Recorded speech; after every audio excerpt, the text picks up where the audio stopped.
Hello students, आज हम +1 class की फिजिक्स का जो हमारा सेकंड चैप्टर काइनेमेटिक्स चैप्टर चल रहा था उसी को आज कंटिन्यू करने जा रहे हैं। तो आज हमारा जो टॉपिक है वो क्या है, नॉन यूनिफॉर्म मोशन।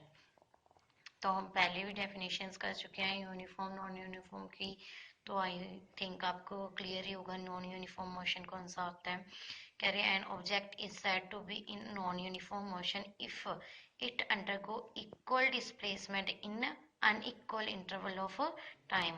कह रहे किसी भी ऑब्जेक्ट को हम नॉन यूनिफॉर्म तब कह सकते हैं जब वो इक्वल डिस्प्लेसमेंट, मतलब कि अगर यहाँ से यहाँ जाना है, यहाँ से फिर यहाँ जाना है, यहाँ से यहाँ जाना है, तो उसकी जैसे 5-5 है तीनों की, ये भी 5 किलोमीटर है, ये भी 5 और ये भी 5।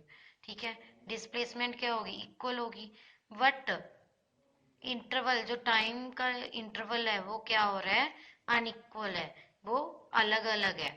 तो इस वजह से इसे हम क्या बोल देते हैं, नॉन यूनिफॉर्म। यूनिफॉर्म में क्या होता है बेटा, हमें पता है कि इक्वल इंटरवल क्या लेता है, मतलब कि equal distance in equal interval of time में होती है ना।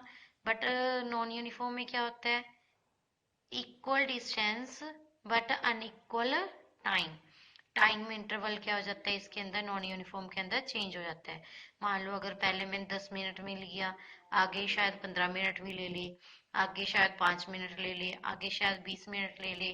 ठीक है, तो वो चेंज हो रहा है टाइम बार बार, तो उसे हम क्या बोलते हैं, नॉन यूनिफॉर्म मोशन।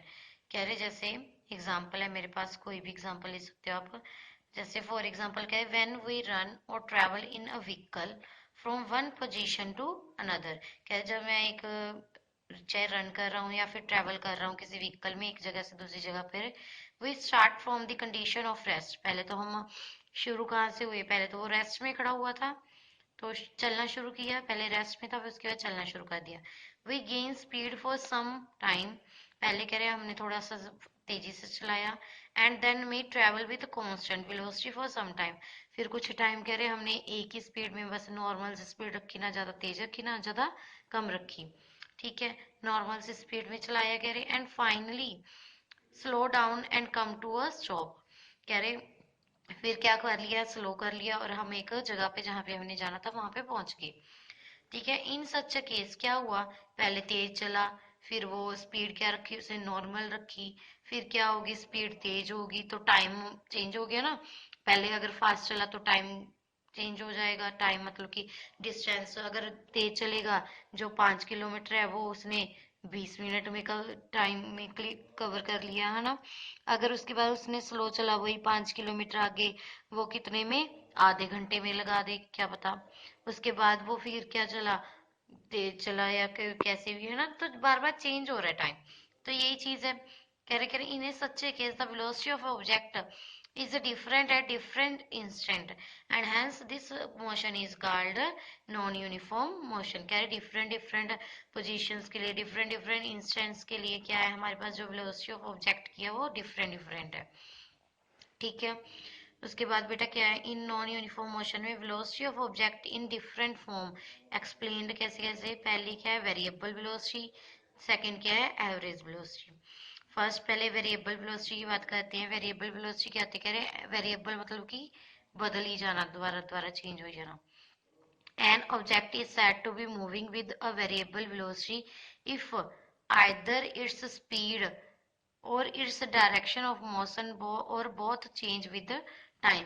कह रहे कोई भी ऐसा ऑब्जेक्ट जो क्या कर रहा है, मूव कर रहा है वेरिएबल वेलोसिटी, मतलब कि बार बार वेलोसिटी को चेंज करके, चाहे कह रहे उसकी स्पीड है चाहे डायरेक्शन है, दोनों कह रहे टाइम के साथ क्या हो रहे हैं, बदल रही हैं, जब उसे हम क्या बोलते हैं, वेरिएबल वेलोसिटी। नेक्स्ट है एवरेज वेलोसिटी। एवरेज वेलोसिटी में क्या होता है, for a given motion of an object the average velocity is that uniform velocity with which the object will cover the same displacement in a given interval of time as it does will its actual variable velocity during the given interval of time। कह रहे average velocity क्या होती है, जो हमें actual में दी होती है, और एक जो हमने एक्चुअल जो कवर की है, तो दोनों का ऐड अप करके डिवाइड बाय 2 करके वही हमारे पास क्या आ जाती है, एवरेज वेलोसिटी आ जाती है। ठीक है बेटा, तो हम चेंज ऑफ पोजीशन के लिए डेल्टा एक्स यूज करते हैं और चेंज ऑफ टाइम इंटरवल के लिए डेल्टा टी यूज कर लेते हैं। तो आगे देखो क्या है, कह रहे एवरेज वेलोसिटी, हमारे पास क्या फॉर्मूला था, उसे वी बार से लिखेंगे, is equal to displacement upon में time interval, displacement delta x था जो चेंज और टाइम क्या था डेल्टा टी। तो देखो ये ग्राफ है, जैसे बेटा टाइम के साथ पोजीशन क्या हो रही है, चेंज हो रही है, हमें पता है। नॉन यूनिफॉर्म के अंदर, यूनिफॉर्म के अंदर तो हमारे पास स्ट्रेट लाइन होता है, बट नॉन यूनिफॉर्म में क्या हो रहा है, x1 के साथ t1 और x2 के साथ t2, बल्कि t1 टाइम पे x1 पोजीशन पे था और t2 टाइम पे x2 पोजीशन पे था। तो इसका जो ग्राफ है ऐसे बन जाएगा मेरे पास, ठीक है। तो कह रहे ये भी हमने एक लाइन कंसीडर कर ली है। देन ये क्या है, time delta T, t2 minus t1 मतलब कि डेल्टा टी चेंज हो रहा है, और x2 माइनस x1 मतलब कि डेल्टा x हमारे पास पोजीशन में चेंज आ रहा है। तो अगर हमने स्लोप निकालनी है, ए बी स्लोप निकालनी है, तो क्या बन जाएगा, टेन थीटा। टेन थीटा का क्या आ जाएगा हमारे पास, परपेंडिकुलर बाय बेस, तो बी सी अपॉन में ई सी, बी सी क्या है डेल्टा एक्स अपॉन में डेल्टा टी, ठीक है। तो इसे हम किसके इक्वल भी लिख सकते हैं, यही था हमारे पास एवरेज वेलोसिटी। क्लियर है बेटा। तो कह रहे हैं हम क्या लिखेंगे, thus the magnitude of average velocity, जो इसका मैग्नीट्यूड एवरेज वेलोसिटी का of object over a given interval of time denoted by 2 points on position time graph is equal to, किसके इक्वल है, slope of straight line, straight line है, slope of joining 2 points with time axis on a position time graph।